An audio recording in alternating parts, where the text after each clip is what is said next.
اعوذ باللہ من الشیطان الرجیم بسم اللہ الرحمن الرحیم ربی یسر ولا تعسر وتمم بالخیر۔ السلام علیکم ورحمۃ اللہ وبرکاتہ۔ امید ہے تمام خیران خیریت سے ہوں گی۔ خیران، ہمارا خطبے کے حوالے سے جو درس ہے، جس میں ہم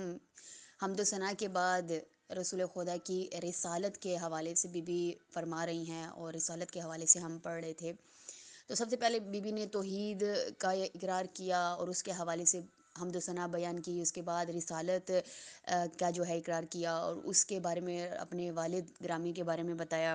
آگے انشاءاللہ جو ہے جب ہم پڑھیں گے اگلے دروس میں، امامت کے حوالے سے بھی بی بی بتائیں گی، اور پھر ان لوگوں کو متوجہ کر کے کہ جو اس جو ہے جہالت میں گم ہے، کہ جو سچ کو نہیں دیکھ پا رہے کہ پوری زندگی رسول خدا نے کس کو جو ہے وہ امام منتخب کیا تھا، اپنے بعد خلیفہ کس کو منتخب کیا تھا، کس کو جانشین منتخب کیا تھا، وہ بی بی بتائیں گی۔ تو انشاءاللہ آگے ہم پڑھیں گے۔ آج جو ہم نے پڑھنا ہے وہ رسالت کے حوالے سے ہی جو بی بی فرما رہی ہیں اپنے والد کے بارے میں، تو وہ ہم جو ہے وہ پڑھ رہے تھے، اور آج اس کو ہم کنٹینیو کریں گے اور جو ہے وہ کمپلیٹ کریں گے۔ پھر دیکھیے کارن، جہاں سے ہمیں شروع کرنا ہے کہ بی بی فرماتی ہیں کہ اللہ نے رسول کو اپنے امور کی تکمیل، رسول خدا کو اپنے امور کی تکمیل اور اپنے دستور کے قطعی ارادے اور حتمی مقدرات کو عملی شکل دینے کے لیے مبعوث فرمایا۔ یعنی کہ رسول خدا کو خدا نے اس لیے مبعوث فرمایا کہ رسول خدا جو ہے ایک ایسے دین کو لے کے جائیں لوگوں کے درمیان کہ جو دین حق پر ہے، اور اس دین کا لوگوں کو بتائیں، توحید کے بارے میں بتائیں، اللہ کا اقرار لوگوں سے کروائیں، پھر اپنے بارے میں یعنی جو آپ خود اللہ تعالیٰ کی طرف سے حجت ہیں اور آپ کا کیا مقام ہے، اور آپ کے بعد آنے والے آئمہ جو 12 امام ہیں ان کا کیا مقام ہے اس کے بارے میں، اور قرآن مجید آپ پر نازل کیا، قرآن مجید کے دستورات بتائے کہ کس طرح لوگوں کے درمیان قرآن کو جو ہے آپ نے جو ہے وہ بتانا ہے، قرآن دینا ہے لوگوں کے ہاتھوں میں، اور قرآن کے دستورات، اور قرآن کے اندر پھر ہمارے لیے کتنی چیزیں ہیں، نماز، روزہ، حج، زکوٰۃ، یہ سارا کچھ ہم قرآن سے ہی تو لیتے ہیں۔ اس کے بعد پھر آئمہ علیہ السلام ہمیں جو ہے وہ عنایت کیے کہ ہم ان اماموں کے توسط سے خداوند متعال تک جو ہے وہ پہنچ سکتے ہیں۔ یہ سارے جو ہے مقدرات عملی یعنی کہ اور قطعی ارادے اور یہ امور کی تکمیلی، سارے یہ والے کام ہیں جو رسول خدا کو سونپے گئے۔ یہاں پہ مشکل ورڈنگ میں لکھا ہوا ہے، اس لیے میں آپ لوگ کو آسان الفاظ میں سمجھا رہی ہوں قرآن۔ پھر دیکھیں، کہہ رہے ہیں کہ اس وقت اقوام عالم کو اس حال میں پایا کہ وہ دینی اعتبار سے فرقوں میں بٹی ہوئی تھی۔ جب رسول خدا آئے تو آپ کو پتہ ہے کہ جو عوام تھی، جو لوگ تھے اس وقت کے، بہت زیادہ جو ہے جہالت میں گم تھے، فرقوں میں بٹے ہوئے تھے۔ تو اس وقت میں پھر رسول خدا کو رسالت دی گئی کہ آپ ان کو ایک جگہ پر اکٹھا کریں اور ان کو یکجا کریں، ان کو ایک خدا کی عبادت کے لیے جو ہے یہ پیغام ان کو دیں۔ پھر دیکھ کہہ رہے ہیں کہ کچھ اپنے آتش قدح میں منہمک اور کچھ بتوں کی پوجا پاٹ میں مصروف، معرفت کے باوجود اللہ کے منکر تھے۔ یعنی کہ وہ جو اس وقت کے لوگ تھے، آپ کو پتہ ہے پتھروں کی پوجا کرتے تھے، تارے کی پوجا کرتے تھے، چاند کی پوجا کرتے تھے، ہر چیز جو ان کو بہتر لگتی تھی، کہ اپنے سے زیادہ ان کو جو چیز مضبوط لگتی تھی، اور تو وہ اس چیز کی جو ہے وہ پوجا شروع کر دیتے تھے، اس کی عبادت شروع کر دیتے تھے۔ جبکہ انہیں اندر ہی اندر آپ کو پتہ ہے کہ فطرتی طور پہ جو ہے نیچرلی یہ انسان کے اندر چیز ہے کہ اگر وہ چاہے تو کوئی چیز، بے شک کوئی بھی اس کو بتانے والا نہ ہو، تو اس کا دل، اس کا جسم، اس کا وجود اس کو بتاتا ہے کہ ایک خدا ہے جس نے تمہیں خلق کیا ہے۔ یعنی کہ ان کو پتہ تھا کہ ہم واقعی خدا موجود ہے، لیکن جیسے رسول خدا سے پہلے بھی نبی آئے ہیں، انہوں نے بھی بتایا کہ خدا ہے، ایک خدا ہے۔ کتنے انبیاء آئے ہیں رسول خدا سے پہلے، بہت سے انبیاء آئے ہیں، انہوں نے جو ہے ہر چیز بتائی، لیکن اس چیز کو انہوں نے قبول نہ کیا، پھر بھی وہ جو ہے پوجا کرتے رہے ان چیزوں کی۔ پھر دیکھیں یہاں پہ انہوں نے جو ہے وہ اکفن، مطلب اس کا مطلب ہے منہمک، اور آگے دیکھیں اوثان وثن کی جمع ہے یعنی بت۔ پھر دیکھیں نیچے انہوں نے پوائنٹ میں تفصیل بتاتے ہوئے کہہ رہے ہیں کہ حضرت رسالت مآب صلی اللہ علیہ وسلم کی بعثت سے امور الہی کی تکمیل ہوئی، ٹھیک ہے، یعنی کہ رسول خدا کی رسالت سے ہی جو ہے دین مکمل ہونا شروع ہوا، احکام خداوندی کا نفاذ ہوا، اور مقدرات حتمی کو عملی شکل پہنائی گئی۔ اور اس کا یہ واضح مطلب ہوا کہ رسول خدا صلی اللہ علیہ وسلم کے متحر تکمیل امر الہی ہے، یعنی کہ ان کی رسول خدا کی رسالت اور خود رسول خدا متعال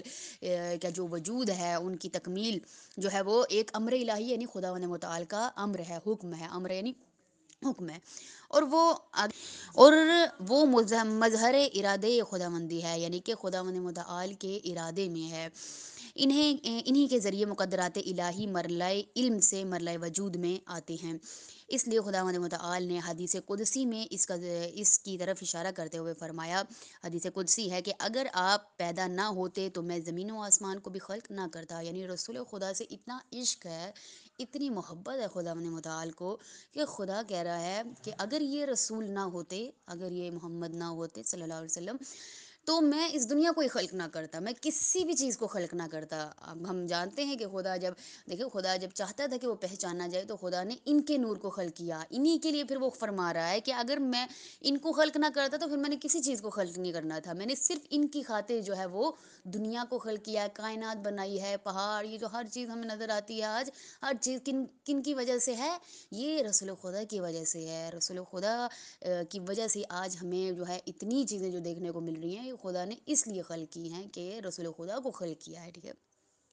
پھر دیکھیے کہنے چنانچہ حضرت امیر المومنین علی بن ابی طالب اسی مطلب کو اس طرح بیان کرتے ہیں کہ اس وقت کرنا کرۂ ارض کے باشندے متفرق قوموں میں بٹے ہوئے تھے، یعنی کہ بہت سے جو کرۂ ارض یعنی زمین کے جو لوگ ہیں وہ مختلف قوموں میں بٹے ہوئے تھے، منتشر خیالات اور مختلف راہوں کی سرگرداں تھے۔ کچھ اللہ کو مخلوق کے مانند سمجھتے تھے، یعنی وہ کہتے تھے اللہ بھی ہمارے جیسا ہی ہے، اور کچھ ملحد اور منکر تھے، یعنی کہ کچھ تو بالکل ہی انکار کر دیتے تھے کہ ہم اللہ کو مانتے ہی نہیں ہیں، اور کچھ غیر اللہ کی طرف رجوع کرتے تھے کہ کچھ جو تھے وہ اللہ کو تو نہیں مانتے تھے، باقی جو چیزیں تھیں اس کی پوجا کرتے تھے، سورج، چاند، ستارے، پتھر، پتے، درخت، ان چیزوں کی جو ہے وہ پوجا کرتے تھے۔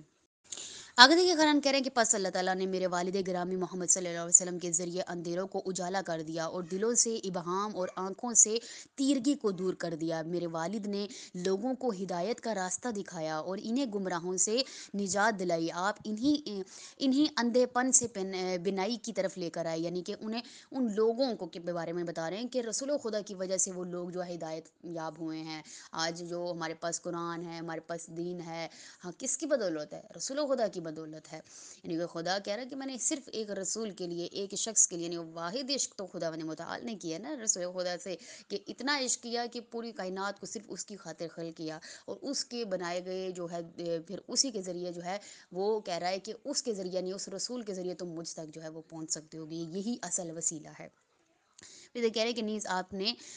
استوار دین کی طرف ان کی رہنمائی کی، راہ راست کی طرف انہیں دعوت دی، پھر اللہ نے آپ کو اپنے پاس بلا لیا، یعنی بی بی دیکھیں کس طرح اپنے والد کی جو ہے وہ تعریف بیان کر رہی ہیں، کس طرح یعنی جیسے خود بی بی نے ہر چیز کو اپنی آنکھوں سے دیکھا، اور ہمارا عقیدہ یہ ہے کہ بی بی نے دیکھا ہے ہر چیز کو، یعنی لوگوں کو اس طرح بتا رہی ہیں بی بی کہ کس طرح میرے والد کو جو ہے میرے والد جب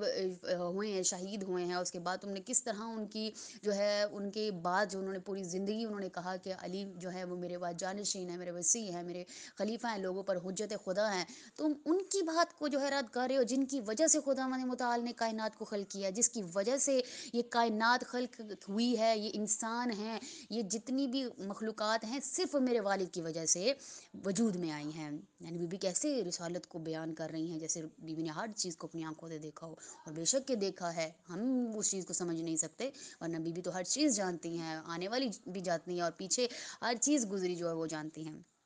پھر دیکھیے کہہ رہے رائے راست کی طرف انہیں دعوت دی، پھر اللہ نے آپ کو اپنے پاس بلا لیا شوق و محبت اور اختیار و رغبت کے ساتھ، نیز آخرت کی ترغیب و ترجیح کے ساتھ۔